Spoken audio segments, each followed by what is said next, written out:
റഹീസ്, നേരമൊന്ന് ഇരുട്ടി വെളുത്താൽ ഇതാ പോളിംഗ് ബൂത്തിൽ എത്തുകയാണ്. കേരളം പാലക്കാട്ടെ ഡീൽ ആരോപണത്തിൽ തുടങ്ങിയതാണ്. ആ വിവാദം കത്തിപ്പടർന്ന് ഇങ്ങനെ ചർച്ചയായി. ഏറ്റവും ഒടുവിലിതാ പാലക്കാട്ടെ വോട്ടിന് പണം ആരോപണത്തിൽ ആ ദൃശ്യങ്ങളിൽ എത്തി നിൽക്കുന്നു ഈ അവസാന മണിക്കൂറുകളിലെ തെരഞ്ഞെടുപ്പ് ചിത്രം. ഏതായാലും കോൺഗ്രസും CPM-ഉം ഗുരുതരമായി തന്നെ BJP-ക്കെതിരെ ആരോപണം ഉയർത്തി രംഗത്തെത്തുകയാണ്. ശബ്ദിക്കുന്ന തെളിവുകൾ അതുപയോഗിച്ചുകൊണ്ട് നടപടി വേണം BJP സ്ഥാനാർത്ഥി ശോഭാ സുരേന്ദ്രനെതിരെ എന്നാണ് ഒരേ സ്വരത്തിൽ ഇരു പാർട്ടികളും ആവശ്യപ്പെടുന്നതല്ലേ? വിനീത, ഈ തിരഞ്ഞെടുപ്പ് കാലത്ത് BJP-ക്കെതിരെ UDF-ഉം LDF-ഉം കൂടി ഒരു വിഷയത്തിൽ ഒറ്റക്കെട്ടായി നിൽക്കുന്ന സംഭവം ഇതാദ്യമാണ് എന്ന് തോന്നുന്നു. രാഷ്ട്രീയമായി BJP പല മുന്നേറ്റങ്ങൾ ഉണ്ടാക്കാൻ സാധ്യതയുണ്ടെന്ന് അവർ പ്രചരിപ്പിക്കുന്ന സമയത്താണ് പണമൊക്കെ കൊടുത്ത് വോട്ടർമാരെ കയ്യിലെടുത്തില്ലെങ്കിൽ BJP അവരുടെ A ക്ലാസ് മണ്ഡലമായി കാണുന്ന പാലക്കാട് പോലും വിജയിക്കില്ല എന്ന പ്രതീതി വോട്ടർമാരിലേക്ക് കൊണ്ടുവരാനാണ് UDF-ഉം LDF-ഉം ശ്രമിക്കുന്നത്. ശോഭാ സുരേന്ദ്രനെതിരെ ഇതിനു മുമ്പും ഇത്തരത്തിലുള്ള ആരോപണങ്ങൾ ഉണ്ടായിരുന്നുവെന്ന് പാലക്കാട് ജില്ലാ CPM നേതൃത്വവും ആരോപിക്കുന്നുണ്ട്. അവർ വാഹനത്തിനകത്ത് പണം നിറച്ച് പോകുന്ന സ്ഥലത്തെല്ലാം കൊടുത്തു പോകുന്ന ഒരു രീതിയാണുള്ളതെന്ന ആരോപണം കൂടി CPM ഉന്നയിക്കുന്നുണ്ട്.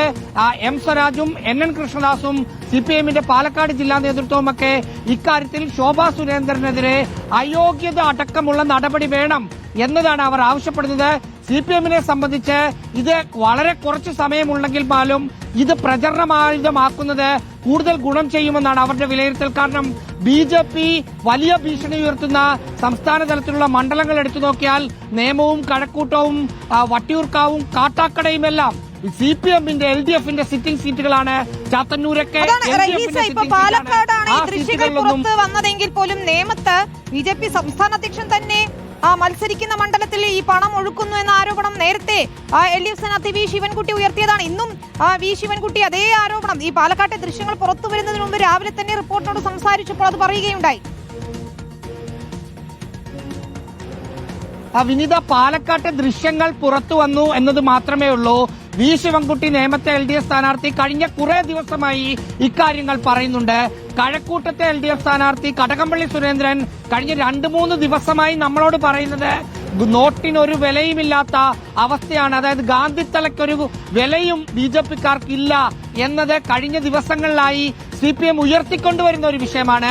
ആ വിഷയത്തിൽ ഒരു തെളിവ് പാലക്കാട് നിന്ന് UDF കൊണ്ടുവന്നു എന്ന് മാത്രമേ ഉള്ളൂ. ആ തെളിവ് വെച്ച് മറ്റു മണ്ഡലങ്ങളിലും ഇത് തന്നെയാണ് അവരുടെ രീതി എന്ന് പ്രചരണം നടത്തി അത് വോട്ടർമാരെ മനസ്സിലാക്കി തെരഞ്ഞെടുപ്പിലേക്ക് പോകുമ്പോൾ BJP-ക്കെതിരായി അത് വോട്ടാക്കി മാറ്റുക എന്ന ലക്ഷ്യത്തിലാണ് CPM-ന്റെയും LDF-ന്റെയും പ്രചരണം ഈ അവസാന മണിക്കൂറുകളിൽ മുന്നോട്ട് പോകുന്നത്. വിനീത, അതാണ് 14 മണിക്കൂർ മാത്രമേ ഉള്ളൂ കേരളം പോളിംഗ് ബൂത്തിലെത്താൻ. അത് പാലക്കാട്ട് മാത്രമല്ല, നേമത്തായാലും കഴക്കൂട്ടത്തായാലും BJP-യുടെ പ്രമുഖ സ്ഥാനാർത്ഥികൾ, അതായത് A ക്ലാസ് മണ്ഡലങ്ങൾ എന്ന് കരുതുന്ന ഇടങ്ങളിലെല്ലാം ഇത്തരത്തിൽ കള്ളപ്പണം ഒഴുക്കിക്കൊണ്ട് ജയം ഉറപ്പിക്കാനുള്ള ശ്രമം എന്നതാണ് CPM ആരോപിക്കുന്നത്, കോൺഗ്രസ് ആരോപിക്കുന്നത്.